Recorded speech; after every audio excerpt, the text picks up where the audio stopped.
evening, visitors. Welcome to the Australian War Memorial's last post ceremony. My name is Chris Weidenbar, and joining us today from the Royal Australian Air Force is Warrant Officer Jeff Benning. We warmly welcome the family of Sapper Edgar Ernest Bird, whose story will be told shortly. We welcome the veterans who have served, those that are still serving, and the families that support them. We acknowledge the members of RSL and Services Clubs Association, RSL Victoria and RSL Queensland who are watching the broadcast of this ceremony across Australia. During the ceremony, wreaths will be laid at the base of the pool of reflection by family and visitors. I ask you all please to stand and join in singing the national anthem.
The Australian War Memorial was the vision of Charles Bean, Australia's First World War official historian. Bean landed with Australian troops on Gallipoli and stayed with them at the front through to the end of the year. The idea of this national memorial and museum came to him at Pozières, France, in the depths of the bloody fighting of 1916. Bean's idea was that this would be a place where families and friends could mourn loved ones buried in faraway places. It would also be a place that could help all Australians understand what these men and women had endured and what they had done for us.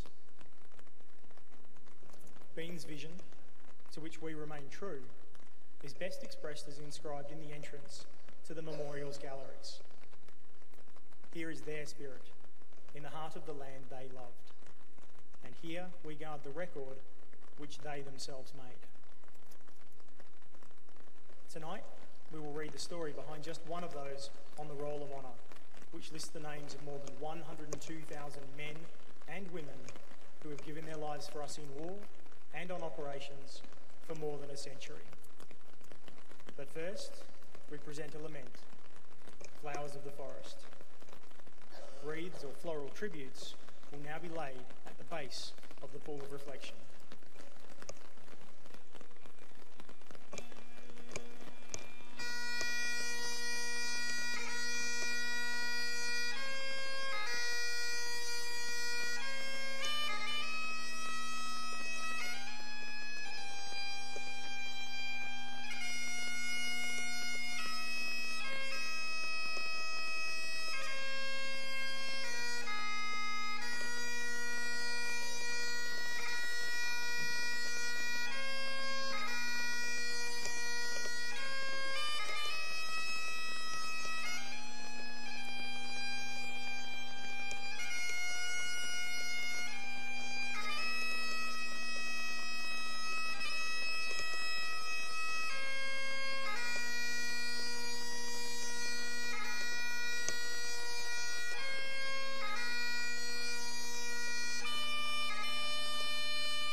Today, we remember and pay tribute to Sapper Edgar Ernest Bird.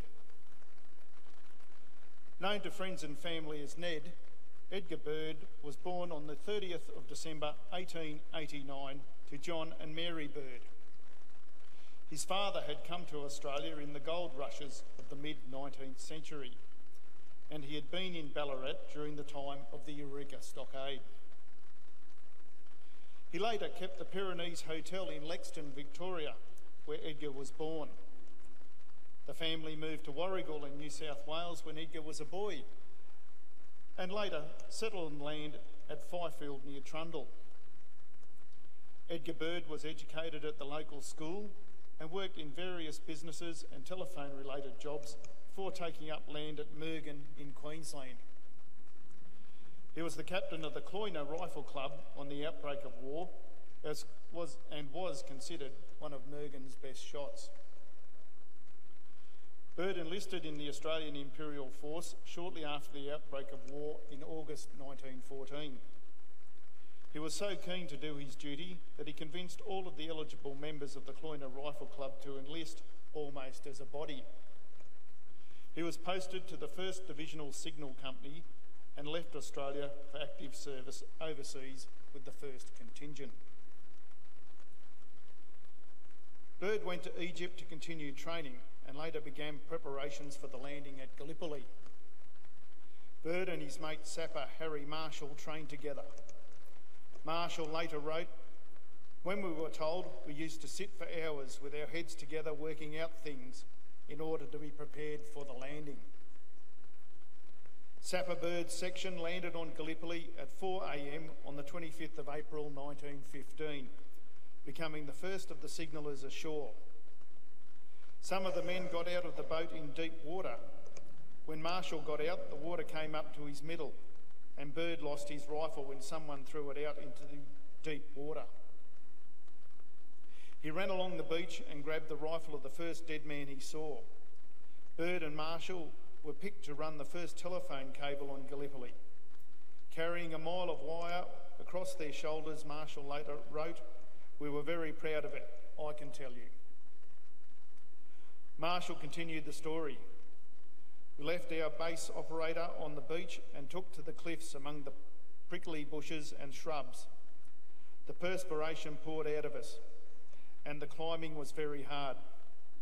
After several hours' hard work, he, Bird, and another man were sent back to pick up more cable.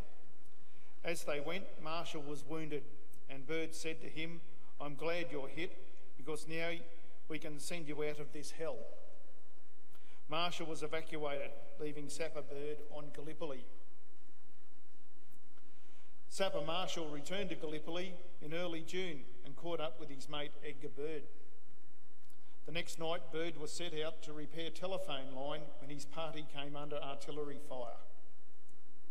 Bird and another man were killed in a single blast. Marshall later wrote, "I miss Ned very much, for we were always worked together and he was my landing companion. One cannot express on paper how one feels." Edgar Bird was 25 years old. Today, his body lies in the cemetery at Shell Green, Gallipoli. His name is listed on the Roll of Honour to my right, among almost 62,000 Australians who died while serving in the First World War. This is but one of the many stories of service and sacrifice told here at the Australian War Memorial. We now remember Sapper Edgar Ernest Bird, who gave his life for us, for our freedoms, and in the hope of a better world.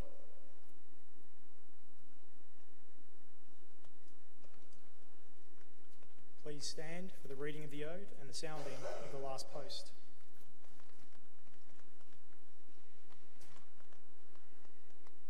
They shall not grow old as we that are left grow old.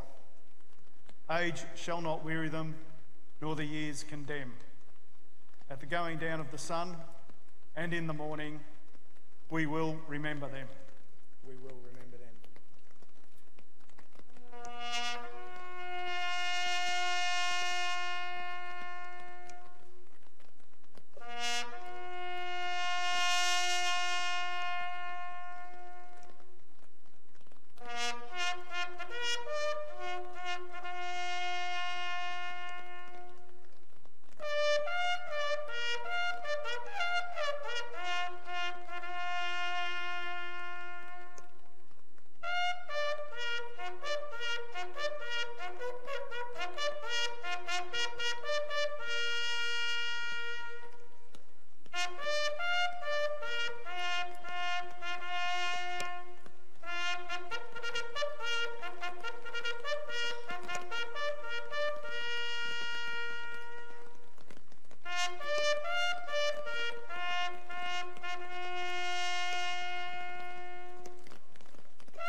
lest we forget. Lest we forget.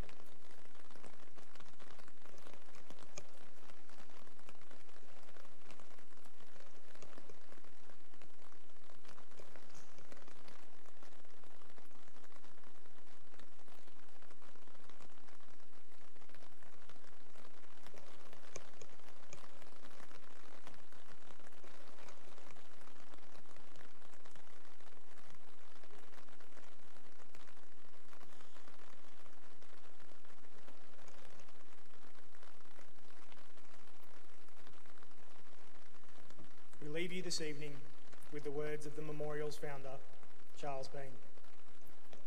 Many a man lying out there at Poziere or in the low scrub of Gallipoli with his poor, tired senses barely working through the fever of his brain has thought in his last moments, well, it's over. But in Australia, they will be proud of this. Ladies and gentlemen, girls and boys, that concludes the last post ceremony. We thank you for visiting the Australian War Memorial and wish you all a very good evening.